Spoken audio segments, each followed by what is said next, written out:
కోయిటి వాళ్ళ తమ్ముడు సాఫర్ పోతా అన్నాడు. సాఫర్ పోతా ముస్తఫా నా బండి సర్వీస్ చేయించి ముస్తఫా సర్వీస్ టైం అయిపోయింది అన్నాడు. ఆ బండి ఏందో చూపిస్తుంది చూడండి, చైనా బండి అనమాట. చైనా బండి కూడా ఉంటాయి అనుకుంటారు కదా, ఇక్కడ కోయిట్లో చాలా వరకు చైనా బండ్లు పడతారు. ఇదే అనమాట చైనా బండి. లోపల కూడా చూపిస్తారండి. చూడండి లోపల ఎంత బాగుందో, అంతా చూసేకి బాగుంటుంది కానీ లోపల దమ్ము ఉండదు చైనా బండిలో.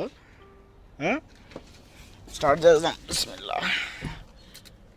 బ్రేక్ పట్టుకోవాలా, స్టార్ట్.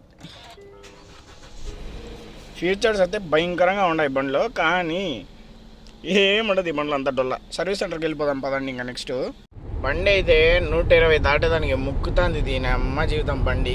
ఇదే చైనా బండ్లలో దరిద్రం అనమాట. నా పాత బండి ఇనప సామాన్లకి వేసే పనికిరాని బండి కూడా 120 పట్టుకుంటే అసలు ఉలుకు పలుకుండదు. ఈ బండి 120కే బర్రంటుంది స్వామి చూడు. ఇదే అనమాట సర్వీస్ సెంటర్. ఇంకా లోపల పోయి అయితే కనుక్కొని వచ్చేస్తాము బండి చేస్తారా చేయరా అని. సెంటర్ లోపలికి అయితే పోయినా అనమాట. ఆడిపోతానే బాబు క్లోజ్ కానీ 4 రోజుల తర్వాత రమ్మన్నాడు. ఇంకా 4 రోజుల తర్వాత మళ్ళీ పోతాను, మళ్ళీ వీడియో తీసి పెడతాను. మళ్ళీ మర్చిపోకుండా మన వీడియోని లైక్ చేసి సబ్స్క్రైబ్ అయితే చేసుకుని ఫ్రెండ్స్. మనం 2K ఛానల్ దగ్గరలో ఉన్నాం. Please bye.